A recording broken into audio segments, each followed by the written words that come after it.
podcast, Natalie Armstrong Motin and I will point out what we believe are the top 5 tips for anyone wanting to start a podcast, particularly those people in the legal profession, including arbitrators and mediators.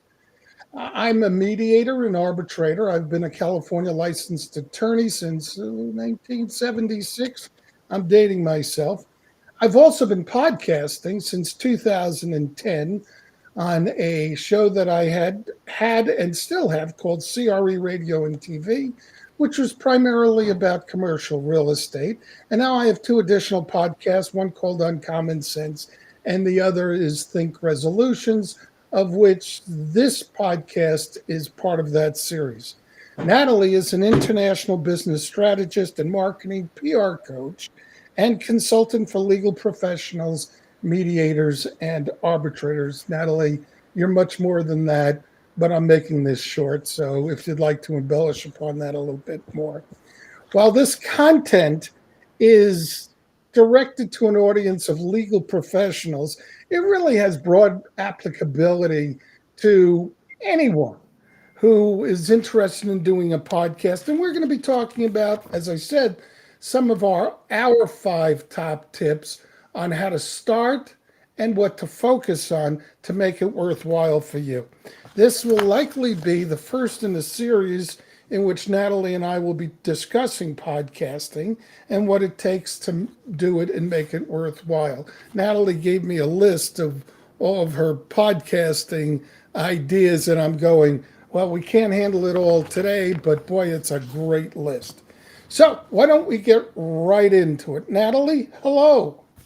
Hello, Howard. So nice to be back with you. I really love doing these podcasts with you. I think let's start out with the value of a podcast. So I had a client who has had a regular podcast. And, in a podcast, you don't actually get to meet your listeners in the same way that you would at a networking event. But this client went to a networking event. And of course, she had her name tag on. And the people sitting in front of her and behind her read her name tag and said, "Oh my gosh, you're that mediator with a podcast. I love that podcast." So the value in having this kind of medium, I think, is really important. But what I'd like to do, since we all understand now the value of a podcast, is ask you just a really basic question. Podcasting has changed dramatically over decades of time. And you've had many podcasts over time. So let me ask you the question, how do we define now in 2023 what is a podcast? Yeah, well, that's interesting. Let me add a little story since you were talking about stories. After the first year or two of doing podcasts in the commercial real estate world, I was still going to conferences. And all of a sudden, people would come up to me and go, "Oh, you're Howard Klein." And people wanted to take selfies with me. And I found that a little embarrassing, but it was really fascinating. I mean, I was in a conference in Chicago, Montreal, and people knew me all over the world at these real estate conferences. So it is important. So getting back to your question that you so nimbly switched around on me. um, oh wow. The definition of a podcast is so changed. Originally, I thought of a podcast as audio only that you would do online. Someone would call in using, whatever program. I originally used a program called Blog Talk Radio, which some of the people I knew just used it for recording. I actually did live, it was a live talk radio, and people would access it online. They would call in. So, I, the definition was a little bit different then, but it was predominantly audio. It has now morphed as I have. I started doing video interviews. I started doing live streaming. The technology has changed. YouTube now has a podcast section. And the experts that I refer to,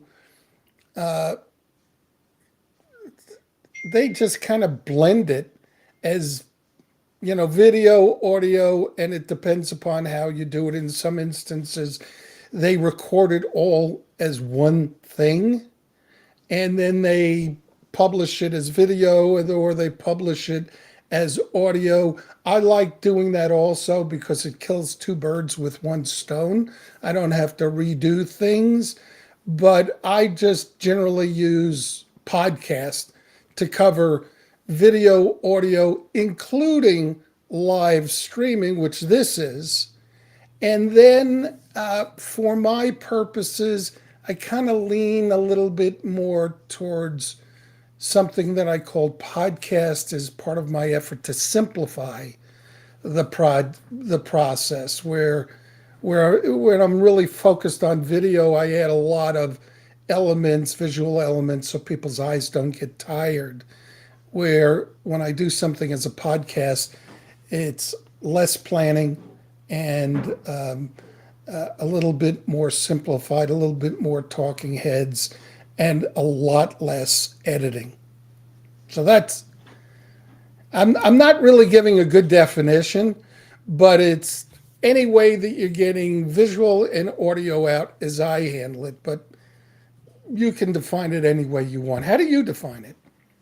Originally I would have said a podcast is audio only, but I think current platforms now, YouTube, you have a video and audio podcast, and you put it under that category of podcasting. But now, even on Spotify, when you open someone's podcast, they've got the video component just next to it. And I think that allows for more listeners, more viewers to engage with you. Because if you're on your laptop, for example, and you open Spotify, you can watch the talking heads. But if you are, walking the dog and you just have your earbuds in, you can just listen.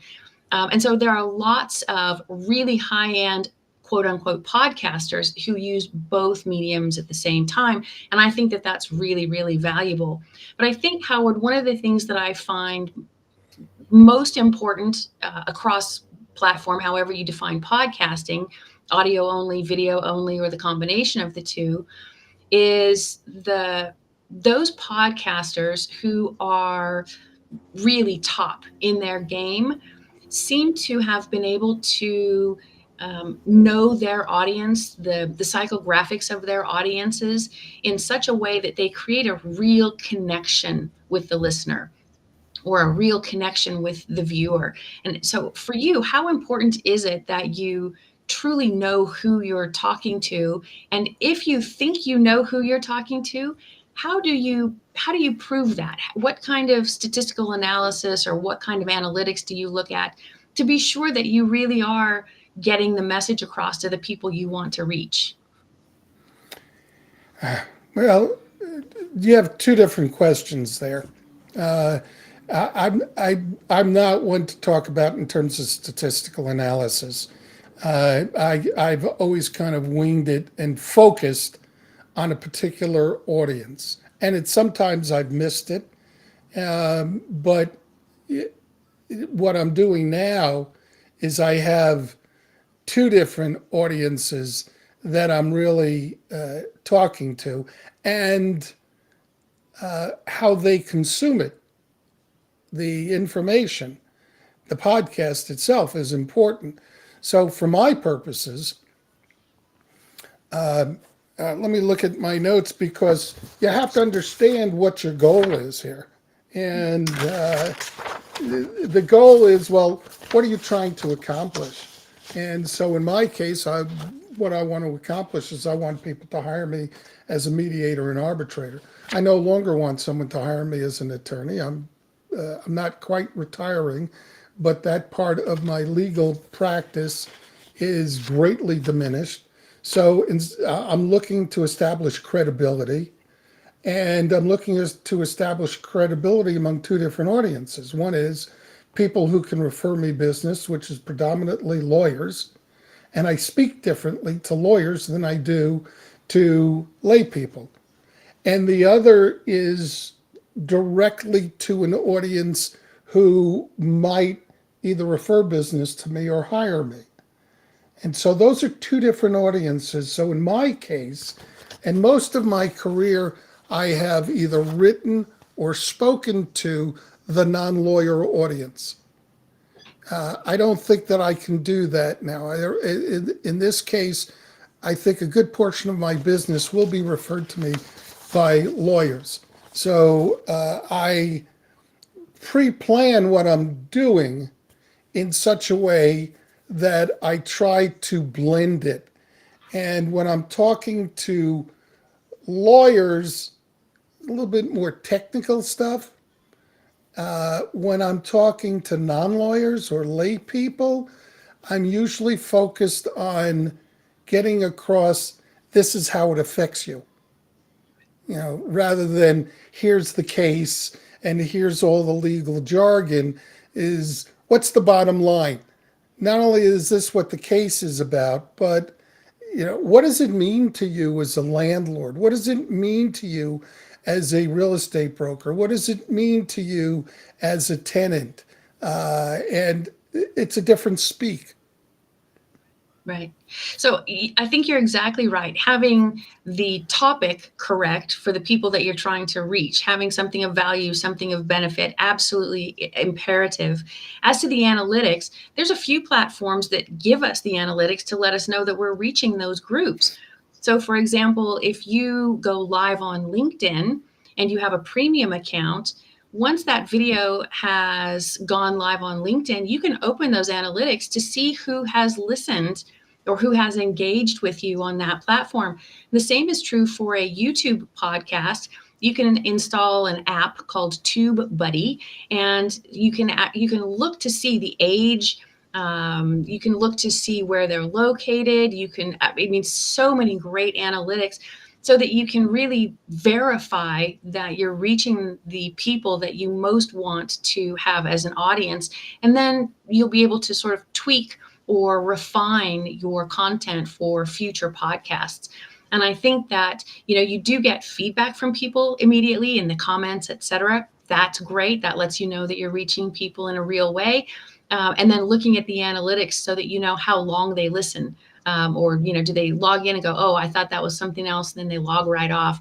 So you can look at all of those and then sort of track and make sure that what you think is valuable is also what they think is valuable.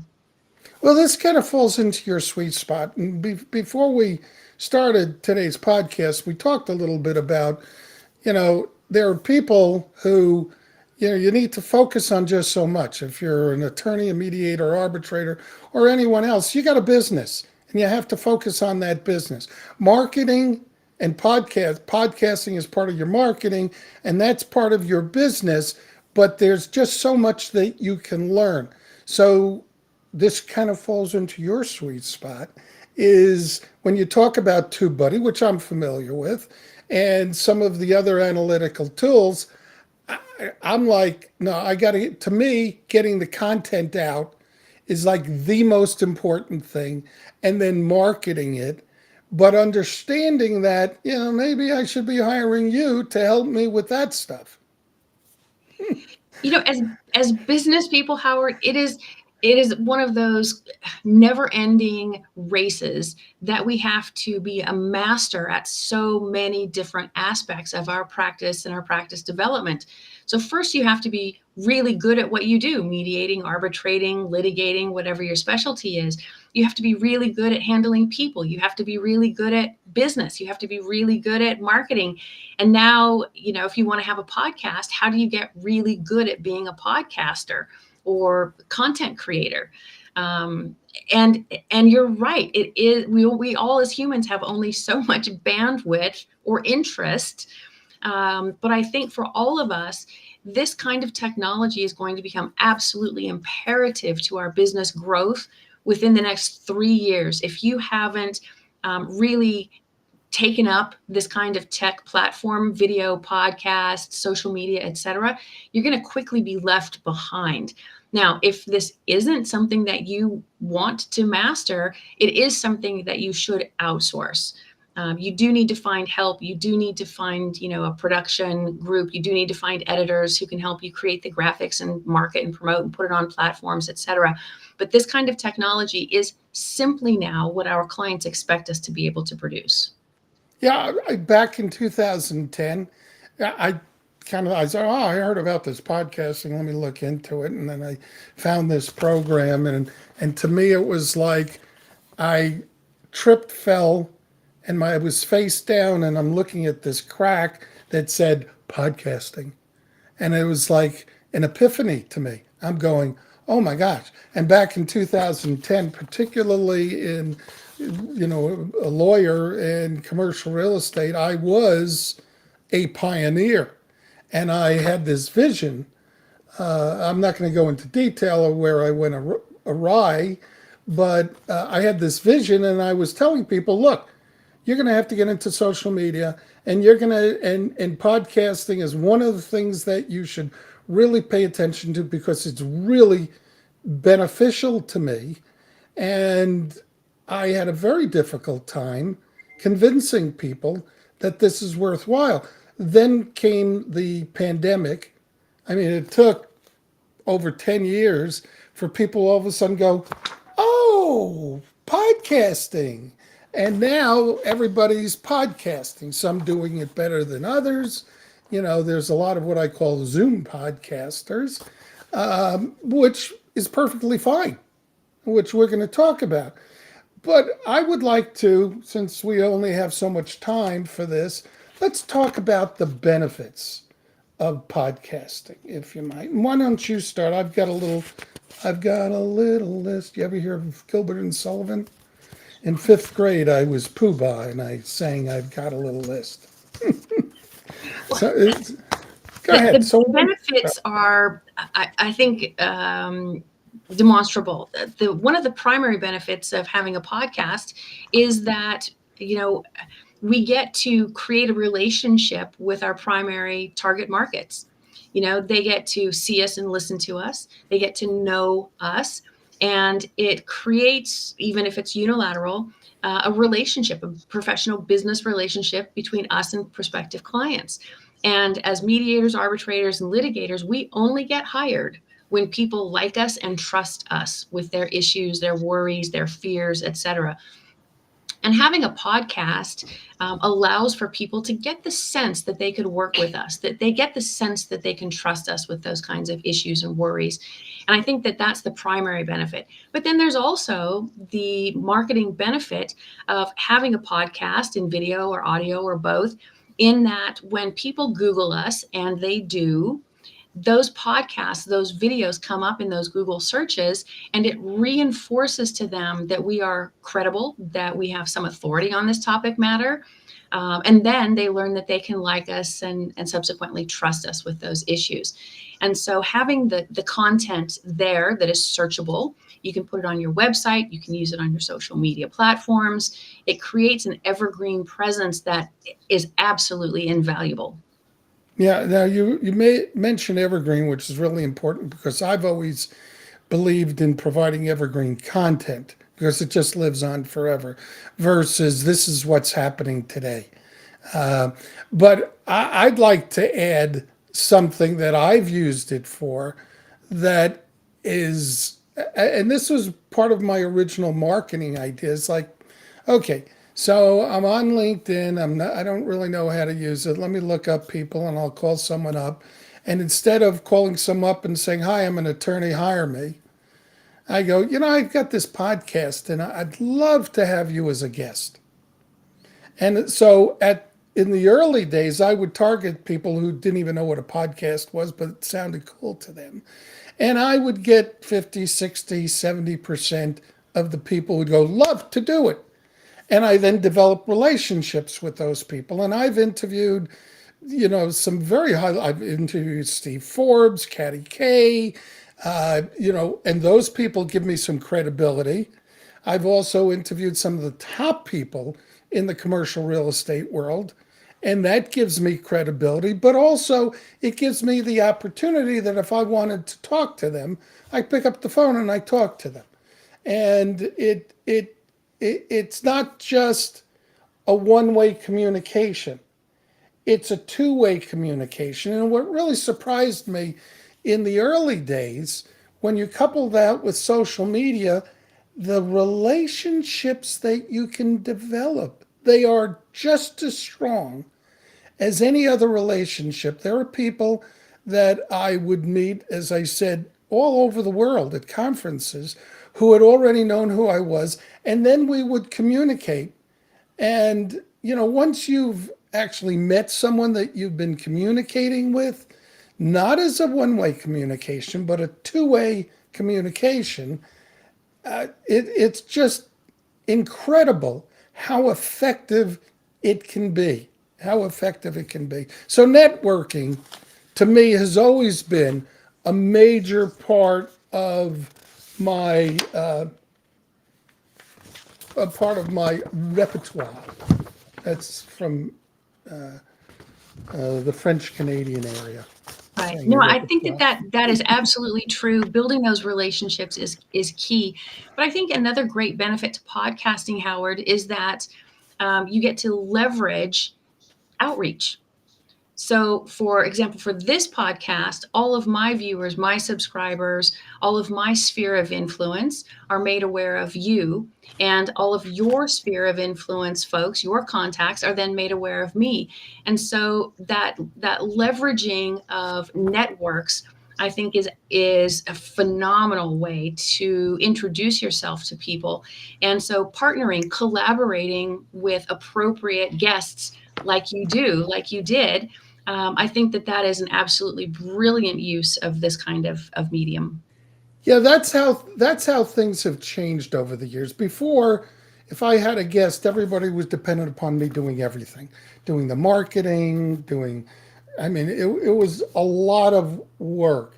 Now, I have the advantage of networking with other people. And for me, I don't care where people see the podcast or where they hear the podcast.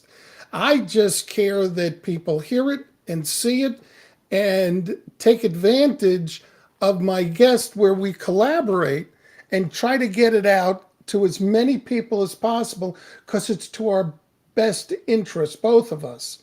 Or if you have 3 or 4 people on, and the programs that I use, which we may be able to talk about in the future, Restream being one of them, you can run this live on your own platforms, on your own social media channels, etc.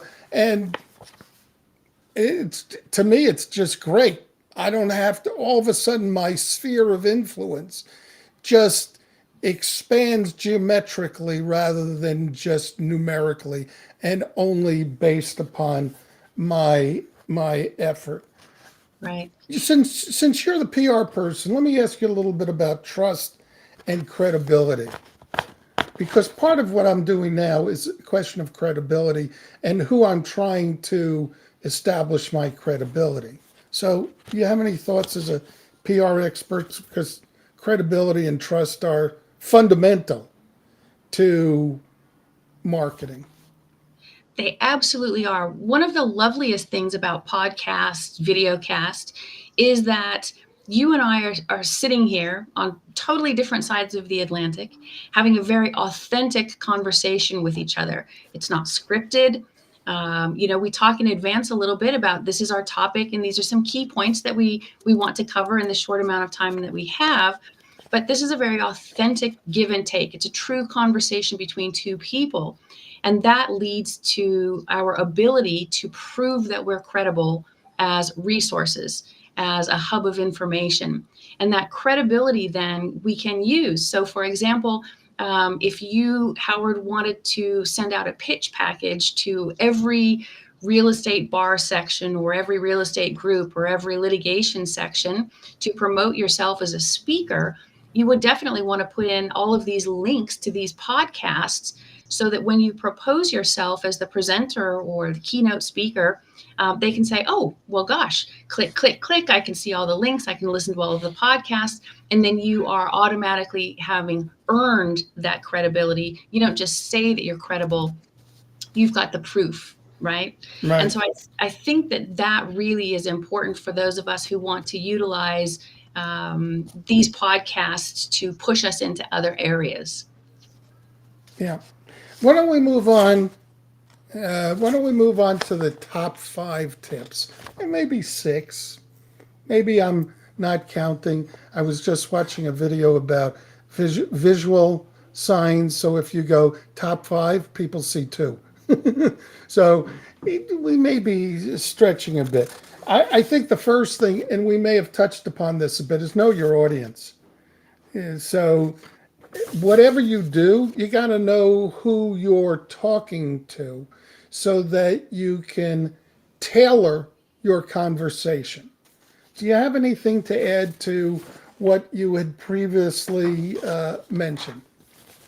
No, I think that we've really covered that. Understanding the psychographic preferences of your audience and then forming that into a story is really important. Evolutionarily speaking, as human beings, we are pre-programmed to absorb information in story form.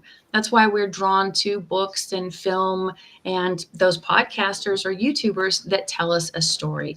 Those are always the winners. And so think about the message that you want to send, think about the listener or the viewer, and then really create that content so that it resonates with them.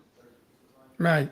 I'd like to, because this is something that I'm working on now, uh, emphasize the KISS principle. And if you don't know what the KISS principle is, it's keep it simple, stupid. And I run afoul of that concept because I became so enamored with the technology that it was like I can come out with the best sound or the best, and people's eyes aren't going to get tired. And all of a sudden, things got so complicated that I wasn't getting things out. It just became such a burden. And now life is complicated enough. So now I'm going, okay, wait a second. Let me try to figure out how to get the content out. And maybe the technology isn't as important as I thought that it was, or I maybe shouldn't have been so enamored, and rely upon what I know and how I communicate, and maybe also my personality, because I tend to be a very genuine person. It's very easy for me to go on camera and do stuff, and people seem to be attracted to that. So I'm into the KISS principle, and as part of that, I would recommend, one, you don't need high priced equipment. This could be done very inexpensively. That's number one. Number two, it can be pre recorded or live. For some people, live is more difficult. But whatever you do, just get it started. Don't be a perfectionist. Just, it's all right to get it started and say things wrong and flub and, because when I started, my producer would say, record everything, keep everything, so that you can see how you've traveled the journey. And there were times that I would like, oh, I can't believe I said that word or I said it that way. And over time, you just kind of learn and improve. So I would like to just tell everybody, you don't have to be perfect. You don't have to spend a lot of money. Just just do it. Be Nike. Just do it. Now I'm going to ask you about consistency, which is not a word that I tend to use to describe myself. Consistency and tenacity, if I can add one more word to it, I think are absolutely imperative, and for a couple of reasons. One, people anticipate the release of your content. They look forward to it. So every Monday I go live on my platforms doing Marketing Mondays. And I promise you that when I got COVID missed dates or my airplane is delayed and I missed those dates, my inbox is full of messages. Hey, are you okay? What's going on? You weren't there for your podcast. You weren't there on the video channel. And so being consistent really is important. And the easiest way to do that is to open up your calendar and start plotting out your topics, brief outlines if you wish, So pick your day, pick your time, and then do that. And then, like you said, you don't have to be live. So if you're going on holiday, or you're going to take a train ride or an airplane ride, and you're not going to be there on the date and time that you've promised your audience you will be, you can pre-record and then release. And you can do that on restream.io. You can do it on lots of different platforms. But I think that that's really important, because when you miss those dates, it's a sense of betrayal on the listener's part, or the viewer's part. So you want to be sure that you fulfill your commitments, and then being tenacious with it. You can't, well, you can, I suppose. You could start a podcast, do 4 or 5, and then sort of let the thing lie fallow, and then come back and do some more. The challenge, though, is that when people Google you and they look at your podcast, and they say, "Oh, Natalie hasn't posted anything in ages and ages. Gosh, maybe she quit the business." They don't even research further than that. They simply make the assumption, and then they move on to the next person. And that's true right across the board. So if you're going to commit to it, this is something that you really have to commit to doing on a regular basis. That doesn't mean you have to podcast every day or every week like I do. You could do once a month, once a quarter, but pick your date and then stick to it, or find the technology that supports that. Yeah, particularly if you're trying to establish a community, people who are following you. So I've now gotten into this thing where there are some people that, I'm trying to keep my podcast down to a half hour, although there are some other webinars and stuff that are going to be longer. But I've now scheduled where I would spend an hour and a half to 2 hours with one person, and literally create 2 or 3 podcasts that I can then put out on a regular basis.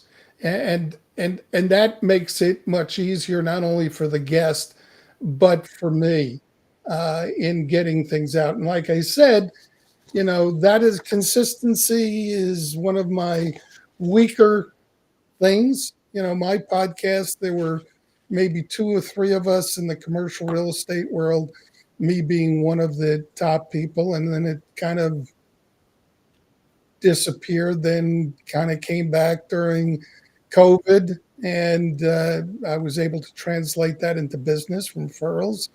And now I'm trying to kick it up again. And boy, getting that ball rolling is a little bit difficult. And this is more of do as I say, not do as I do. Use me as an example of how to mess it up. And but I've been doing it so long, it's a little difficult, to do that. But I'm getting more consistent now, certainly with you. Well, one of the easiest ways to keep that consistency is to have accountability.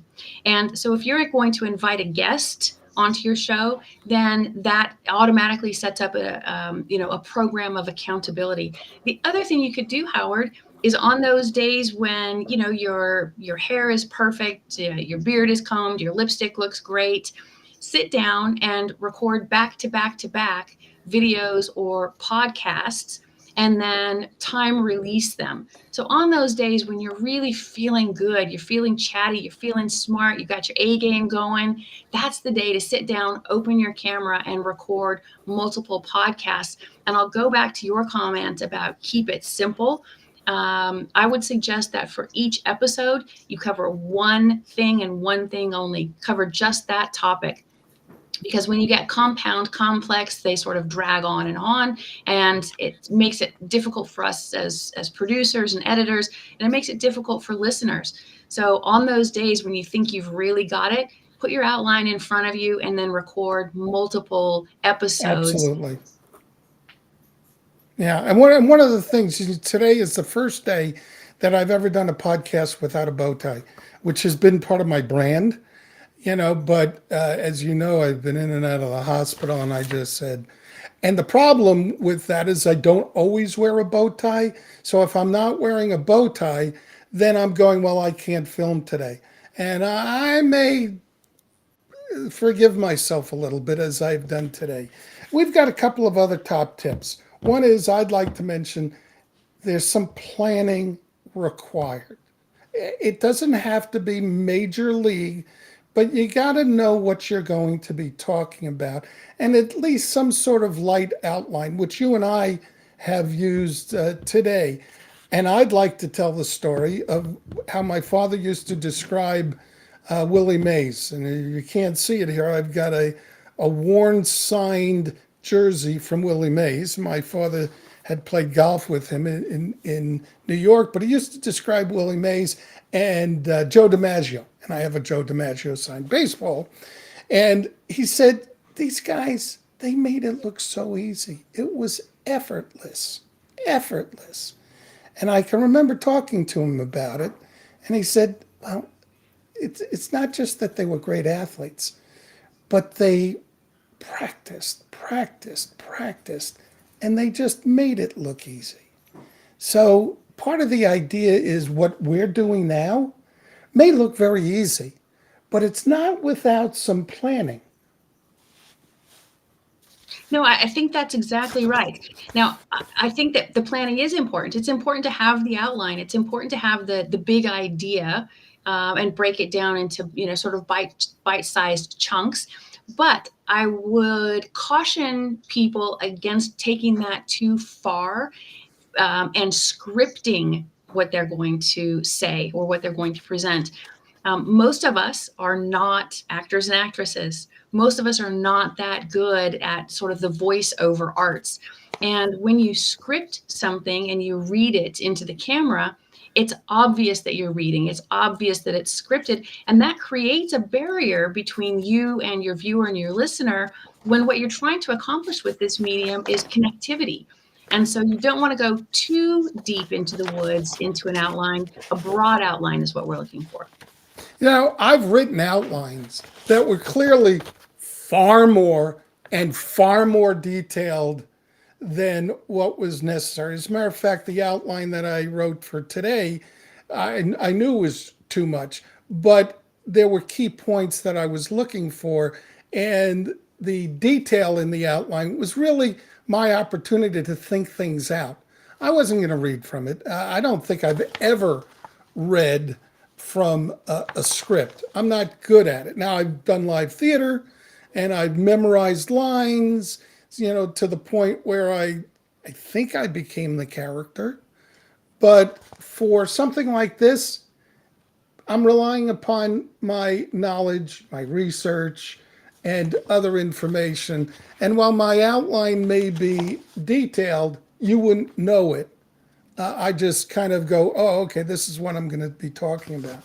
So I'm going to, go ahead before I was we going to run out say, of time. you have one more great skill, though, that you add to this. And that is that when you have a guest on your podcast, not only do you have a great outline to start with, but you also are a great listener so that the conversation is genuine. It's a true give and take. And I think that's a real powerful combination. So you've got your outline, kind of where you want to go with the podcast, but then you have a genuine conversation with the other person. Yep. Having a guest to me is so much easier than me just talking. I love the interaction, and I'm not afraid of the curveballs like you started with me. By turning things around. But that's what I'm supposed to do. I'm supposed to be able to handle things. Now for the last tip, let's move into something that I think that you're very much the expert on. And again, one of those things that I don't like to do. I like creating the content. Let's talk a little bit about marketing, because marketing the podcast, if nobody knows that you've got a podcast, it's of no value to you. So talk a little bit about marketing and what people should consider, what they might be able to do themselves, and why they might consider, hiring someone else.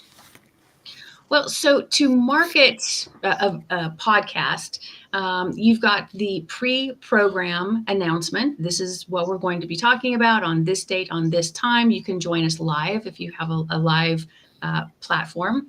But other than that, you can use this platform that we're on, restream.io. It's not expensive. I use it. My clients use it. And it allows you to broadcast your podcast, I think, Howard, to 33 different social media platforms all at the same time.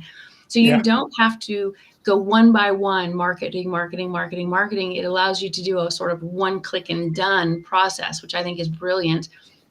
So you've got the before the podcast, make the announcement, invite people to join you on a given date, time, interact if you want to have that interaction. Then you've got the actual podcast that goes live on all of your platforms, or it gets posted to all of your platforms.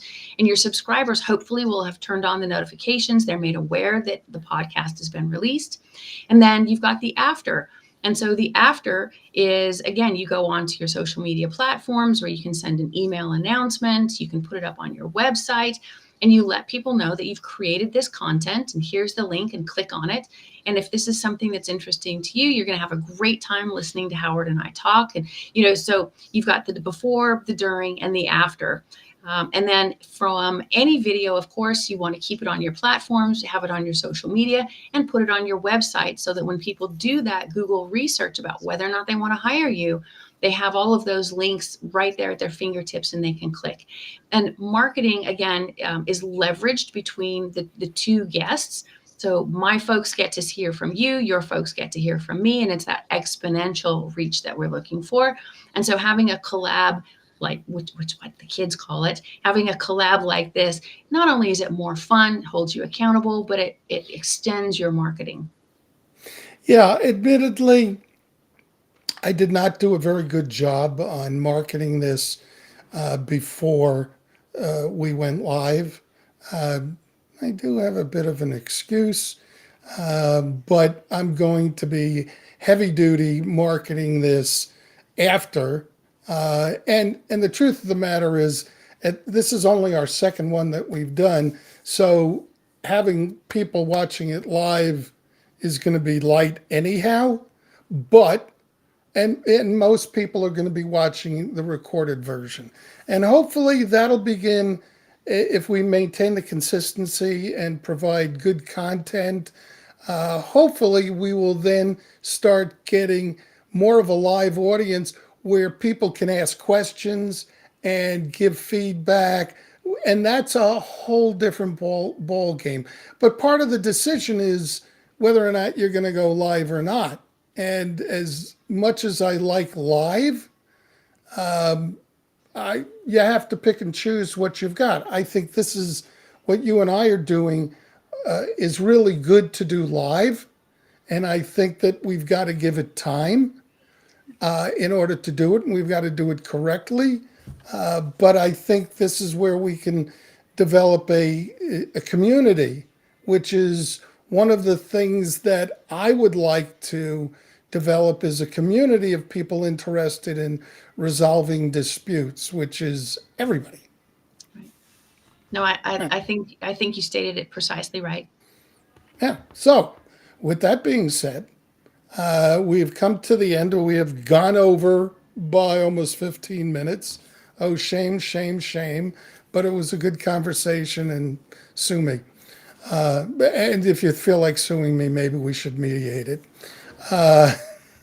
In any event, I'd like to thank you again, Natalie. How do people get a hold of you? You can find me on LinkedIn, search my name, Natalie Armstrong Motin. You can find me on X. You can find me on YouTube. You can go to my website, howtomarketmymediationpractice.com.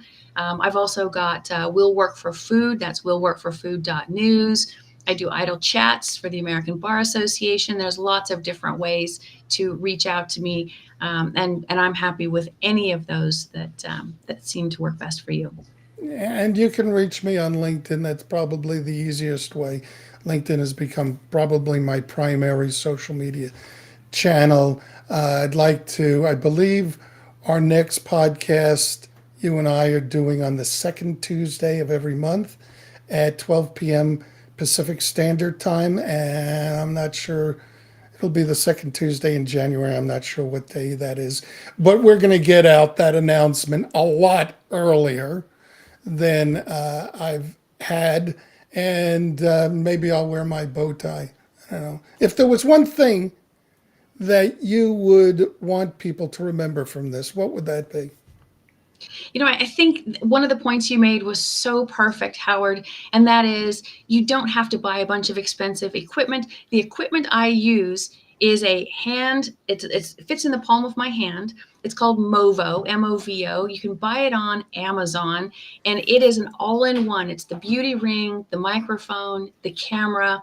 It's $30. It fits in my briefcase. You don't have to buy tons of fancy equipment. You can go on any platform, Zoom, Blue Jeans, whatever it is you like. But the idea is to just sit down and do it, and then repeat it and repeat it and repeat it. And even if, the first one's not great, that's all right. Like pancakes, the first one comes out a little bit wonky, that's all right. Stick with it. Yeah, among the podcast experts out there, they have a term that they use. It's called gas. And I'm guilty of this. Not having gas, but well, that too. My kids pull my finger. Um, no, gas stands for, among podcasters, gear acquisition syndrome, meaning you got to buy the best as soon as it comes out. My office is full of equipment that I don't use. And I've got really good cameras and really good microphones. And sometimes it's just easier for me to.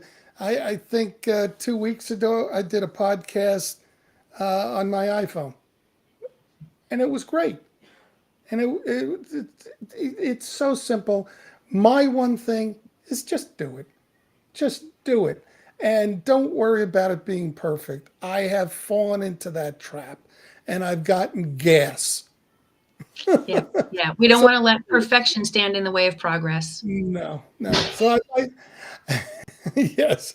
So I'd like to thank you, and I'm looking forward to our first of next year, and maybe this coming week we should talk about now what we're going to do next month so that we can get everything in order, maybe plan out the next 2 or 3 podcasts and then stick to that schedule. I think that that is a wise way of doing it, and it makes both of us accountable.